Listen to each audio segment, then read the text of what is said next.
आपण असा एक स्टॉक आज अनालिसिस करणार आहोत. तो स्टॉक येणाऱ्या दिवसामध्ये मल्टीबॅगर बनेल का? का बनेल? कोणत्या कारणानं बनेल? आपण त्याला बाय करावा का? कोणत्या लेव्हलवरती घ्यावा? ही कारणं आज शोधून काढायची आहेत आणि त्या पद्धतीनं आपण याला अनालिसिस करायचं आहे आज. तर बघूया तो स्टॉक अनालिसिस कसा करायचा?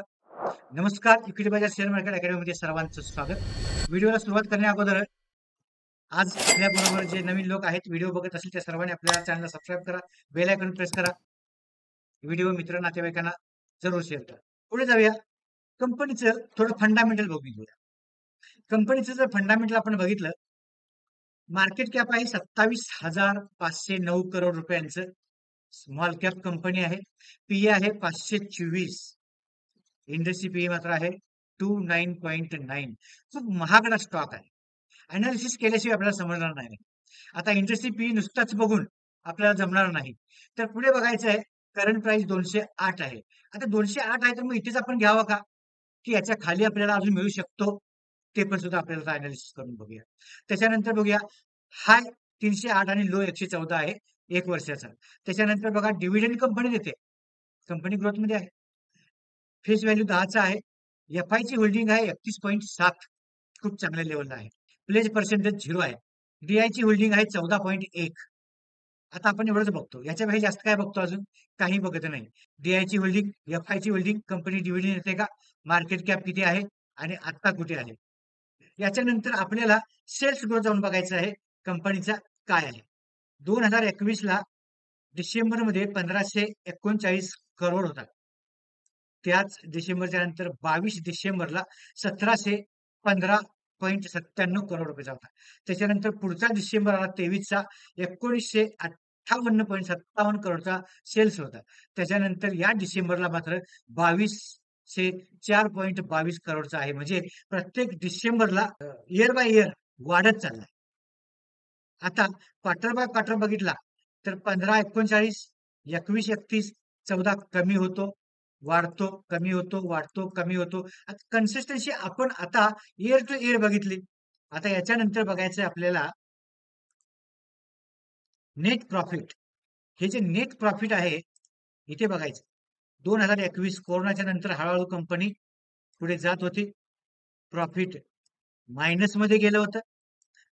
मायनसमधून हळूहळू कंपनी प्रॉफिटमध्ये यायला लागली. पुन्हा मार्केटमध्ये कंपनी मायनसमध्ये गेली.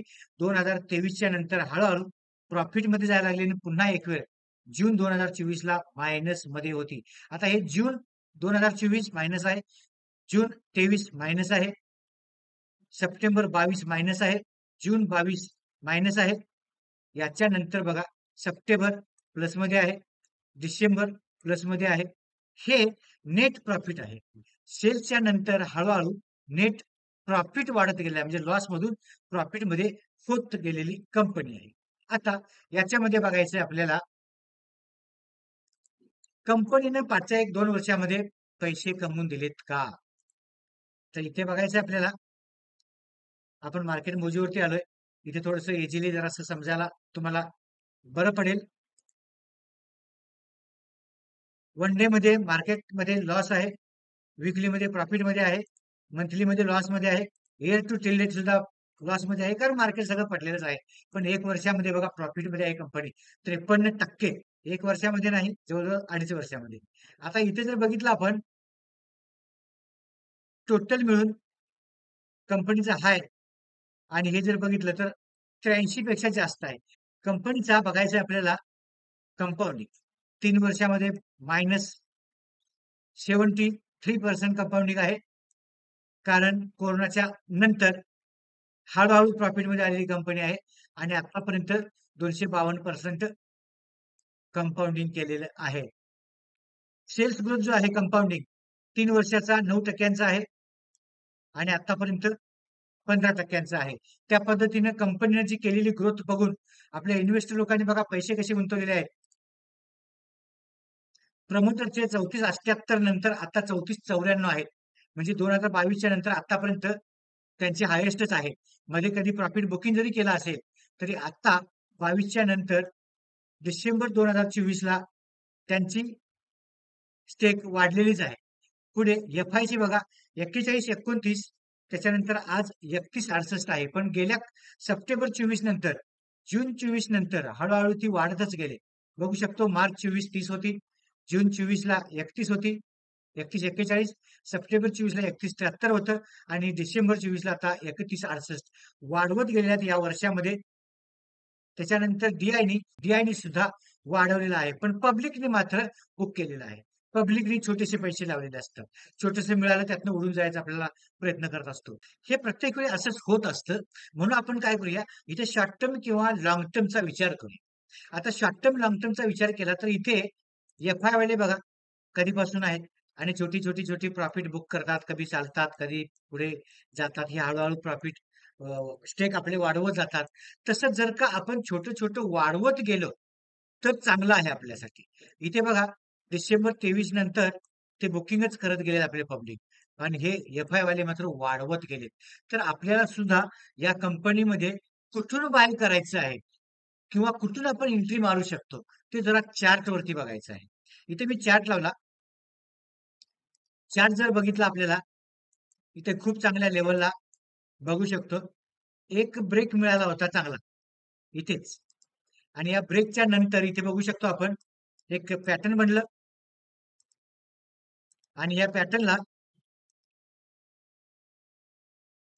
ब्रेक झाल्याच्या नंतर मार्केटमध्ये चांगली ग्रोथ दिसून आली आणि त्याच्यानंतर आता एक आपण विचार करूया.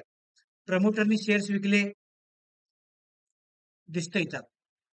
इथे बघा प्रमोटरनी शेअर्स कधी विकलेले आहेत? मार्च 24 ला आणि कमी केलेले आहेत बरोबर. मार्च 24 ला विकले, जूनला दाखवतंय कमी. मार्च 24 ला इथे प्राइस बघायची काय आहे? मार्च 24, जुलै 24, मार्च 24 हे बघा इथे या ठिकाणी आपल्याला प्रमोटरनी शेअर्स विकलेले आहेत. तर इथून मार्केट पडलं का खाली? तर नाही पडलं. तर कोणाच्या विकण्यानं, कोणाच्या घेण्यानं मार्केट वरती जातं किंवा खाली जातं, हा थोडासा कन्सेप्ट बाजूला ठेवून अशा शेअर्समध्ये हळू आपण त्याची ग्रोथ बघायची असते. शेअर्स ग्रोथ वाढली, कोरोनामध्ये जो काही लॉस झाला होता तो भरून काढला. त्याच्यानंतर प्रॉफिटमध्ये आली कंपनी आणि हळू इथून पुढे कन्सिस्टन्सी जर राहिली त्यांची प्रॉफिटची, तर हा स्टॉक अजून हळू पुढे जाईल. आपल्याला चांगले पैसे मिळतील. हा विचार करून आपण छोटी गुंतवणूक इथून करायची आहे, असं मला वाटतंय. म्हणून मी एनालिसिस केलेलं आहे. तर तुम्ही तुमच्या पद्धतीने याला एनालिसिस करायचं आहे आणि त्याच्यानंतर बघा इथून खाली हळू आलेलं आहे. जसं मार्केट हळू पडत गेलं, प्रत्येक सेक्टर वाईज आपण जर बघत गेलो, तर सगळेच सेक्टर आता खाली आहेत. त्या सेक्टर वाईज बघितलं तर सगळे स्टॉक खाली आहेत. आता एक मौका मिळतोय आपल्याला इथं बाईंगचा. तर मी विचार करतोय की इथून आपण हळू बाईंग करायचं. पण कसं बाईंग करायचं ते मी विचार करतोय. तर माझ्यासाठी मी जर बाईंग करायचं ठरवलं, तर मला याच सपोर्टवरती बाईंग करायला खरोखर आवडेल. आणि जर का आता मी इथे बघतोय एक फॉलिंग वेज चॅनल आहे. हा आणि हा फॉलिंग वेज चॅनल मधून आपण जर का इथे एका सपोर्टच्या नंतर हा एक आहे आणि हा एक आहे. या दोन्हीच्या मध्ये आहे. समजा इथे दोन्हीच्या मध्ये आहे, तर मी इथे बाय करू शकतो, असं मला वाटतं. जर का इथे नाही आला, तर एखादी कॅन्डल बनली अशी तर एखाद्या वेळेस कदाचित येऊ शकतो. इथून मी बाय करू शकतो, इथून वरती जाऊ शकतो आणि याच्यानंतर वरती गेलं तर हळू छोटी अमाउंट मी अजून गुंतवत जाऊ शकतो, इन्व्हेस्टमेंट करू शकतो शॉर्ट टर्मसाठी किंवा लाँग टर्मसाठी असा माझा विचार आहे. कंपनीचं नाव बघूया. कंपनीचं नाव आहे पिरामल फार्मा. आणि या पिरामल फार्माचं तुम्ही आता जे काही अनालिसिस केलेलं आहे, तुम्हीही त्याच पद्धतीने अनालिसिस करा आणि खूप चांगल्या लेव्हलला याच्यामध्ये पैसे मिळतील असं मला वाटतंय. म्हणून मी तुम्हाला सांगितलेलं आहे. हे कसलंही माझं रिकमेंडेशन नाही. असेच व्हिडिओ पाहण्यासाठी आमच्या चॅनलला सबस्क्राईब करा, बेल आयकॉन प्रेस करा. धन्यवाद.